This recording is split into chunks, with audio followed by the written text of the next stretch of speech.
nesta quinta-feira à tarde, reunião na Câmara Municipal de Vereadores com o prefeito municipal Fábio Farias, juntamente com o secretário de Educação, Eduardo Ferreira, e também professores municipais falando sobre vários assuntos atenientes à classe. Isso, exatamente. Hoje nós estivemos aqui escutando atentamente as explicações, né, com o prefeito e o secretário de Educação. Sobre, então, as expectativas que tinham sido criadas as sobras do recurso do Fundeb, onde ele trouxe muitas explicações para a categoria e esses ouviram atentamente. Agora, então, após essa reunião, nós vamos nos reunir novamente, né? O sindicato vai chamar uma assembleia para estar escutando, então, vamos dizer, né, essas explicações do prefeito e do secretário. Nós estamos agora ao passo da entrada das aulas, né? O início do ano letivo e as nossas lutas e bandeiras não acabaram, né? Nós mesmo não tendo mais, digamos, o montante do abono salarial que nós estávamos esperando, nós temos que lutar por nossa valorização salarial e agora as reposições inflacionárias que já no mês de janeiro já poderia estar acontecendo, né? Então, na Assembleia é que nós vamos tirar os encaminhamentos de todos o que nós vamos fazer durante o ano letivo. Já tem data programada, então, para essa Assembleia? Na primeira semana, né? Vou estar marcando isso com o pessoal e na primeira semana de aula, depois do dia 7, a gente já senta e já conversa. Você acha que nesse encontro que teve hoje entre o Executivo e também o Sintep, houve um comum acordo ou algo parecido nesse sentido? Nós acreditamos, por estudar um pouco das leis do Fundeb, que a gente tenha hoje sanado um pouco das dúvidas que nós tínhamos. Sabemos que realmente a gente não pode criar expectativas, né? E a gente tem que ver em cima da lei o que acontece de ser real ou aquilo que a gente projeta, né? Então, assim, a gente sabe que legalmente, né, o Executivo se mostrou que estava amparado para então pagar esse imposto que foi pago com essas sobras, né? Mas a gente fica triste porque poderia ter sido, digamos, feito de uma outra organização, né, de uma outra forma. E aí agora vamos ver com a categoria se foi satisfatória todas essas explicações, né, que foram dadas pelo Executivo. Eu acredito que foi muito positivo, desde ontem que nós já estamos dialogando, né? Existe um mecanismo de controle desse recurso, que é o CACS Fundeb. Tudo que fora feito foi apreciado por esse mecanismo de controle que é instituído pelo órgão federal, quem faz a composição, e nós respeitamos e seguimos todos os preceitos legais. O que nós acordamos na tarde de ontem e hoje nós passamos aqui em plenária? Que ao final de cada mês nós assumimos o compromisso de não só repassar para o mecanismo de controle que é o CACS Fundeb, mas para toda a comunidade escolar para ele estar a par, mês a mês, da movimentação financeira desse recurso.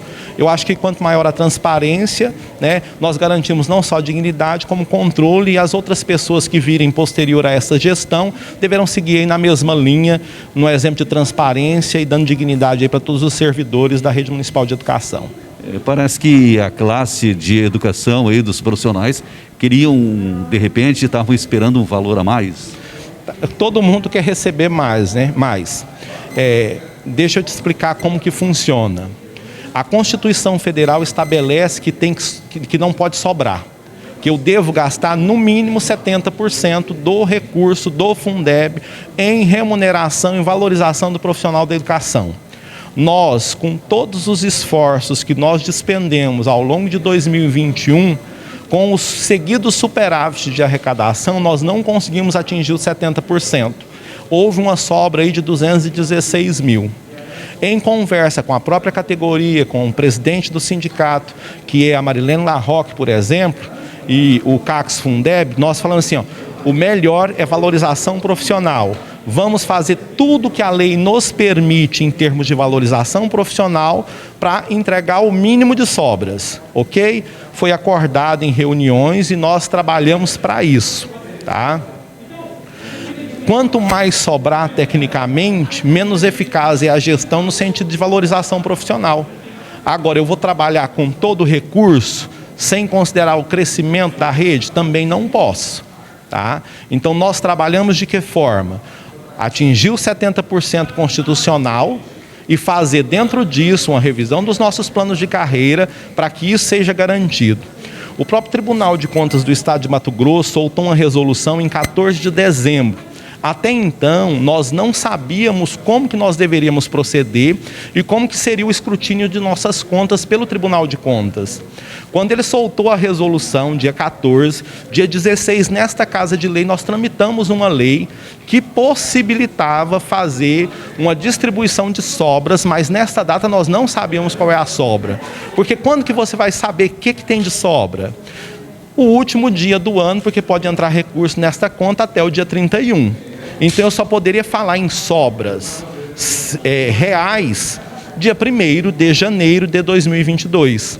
E tudo isso foi tratado com muita transparência. Houve uma projeção, nós publicizamos essa projeção porque nós atuamos com transparência e falamos para não gerar expectativa, pois só teríamos a concretude de sobras em 1º de janeiro, ou seja, após o último dia. Tá? Havia uma previsão de entrar 2,3 milhões no mês de dezembro, entrou 1,6 milhões e com isso, tá, uma redução aí de 700 mil, né? 700 mil a menos, tá? E aí quando você pega a distribuição dos 216 mil, mais o aumento que nós demos e pagamos retroativo a janeiro, que comeu quase $500 mil, fecha aí a projeção de 1,3 milhões que havia sido comunicado inicialmente à categoria.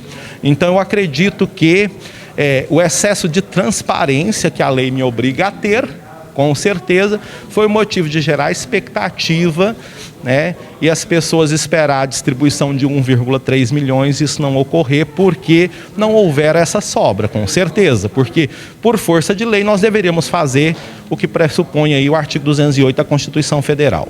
Muito bem, ô, secretário, outro assunto também interessante também para os munícipes é com relação às voltas às aulas, né?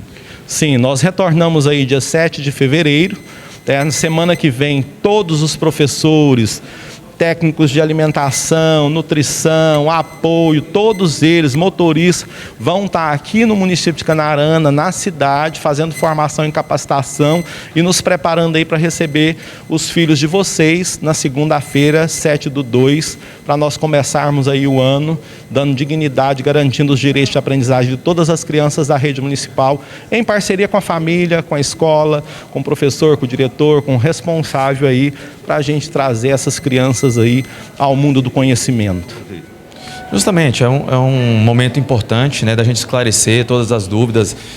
Essa situação da gente ter um diálogo, isso é que é importante, não só agora na educação, mas em todas as áreas do município e da estrutura da prefeitura, mas é ter uma oportunidade de esclarecer. Quando surgiu as dúvidas, né, é um recurso que vem do governo federal, que retém do pagamento que vem para o município e retorna diretamente para a educação, que é o fundo da educação básica, que é o Fundeb. E esse recurso, ele existe uma divisão. 70% desse recurso é único e exclusivamente para pagar profissionais da educação. E os outros 30% ele pode ser investido em infraestrutura, em ônibus escolares, enfim, na estrutura da educação. Dentro desses 70%, nós temos a folha de pagamento. Quando não cumpre ou quando você não consegue gastar todo o dinheiro, esse dinheiro ele pode ser rateado, esse dinheiro entre os profissionais, né, porque ou você faz isso ou você tem que devolver esse dinheiro, porque se o governo entende que se o dinheiro vem e você não gasta ele durante o período que ele veio, é porque você não está precisando dele. Então a gente tem que achar uma forma de contemplar. E o que a gente fez foi realmente criar esse rateio entre a categoria da educação, mas o que a gente entendeu aqui é que a categoria tinha uma expectativa maior do que a realidade que aconteceu. E o que a gente está aqui é realmente para mostrar essa transparência, como a gente trabalha, né, do que a gente quer é que as pessoas tenham a real noção do que está acontecendo. E a gente só tinha noção no dia 31 de dezembro do que ia acontecer.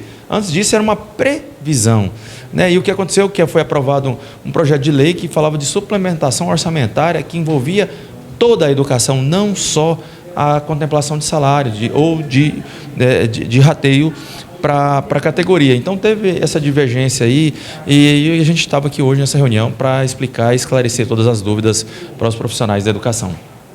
Houve um comum acordo, então, aceitação de parte, principalmente, do setor de educação. Olha, a gente colocou aqui, né, houve vários questionamentos, né, e a gente está aqui realmente para poder dar a melhor forma de esclarecimento. E eu deixei muito claro que a gente aqui, existe uma lei federal que fala que você tem que gastar no mínimo 25% com a educação. E eu não trabalho com isso, a gente trabalha com o que tem que ser gasto, né? Respeitando também todas as outras áreas, que nós temos saúde, nós temos a infraestrutura, nós temos as ruas, que nós temos que cuidar da nossa cidade, nós temos as estradas, que nós temos que cuidar, as pontes, que nós temos que cuidar. Enfim, é todo um contexto que a gente tem que preocupar com geral, mas com certeza a educação é uma das prioridades da nossa gestão. E é isso que a gente demonstrou para toda a comunidade escolar aqui, que é uma prioridade, e que a gente vai continuar sendo uma prioridade.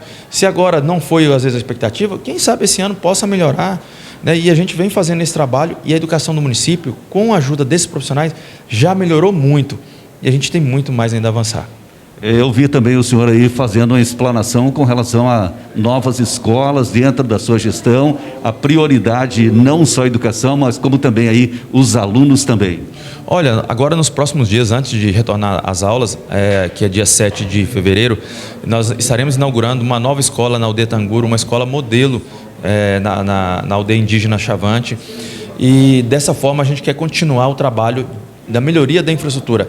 Nós temos investido muito nesses últimos anos na melhoria de capacitação dos profissionais da educação. E agora chegou o momento da gente investir nas infraestruturas.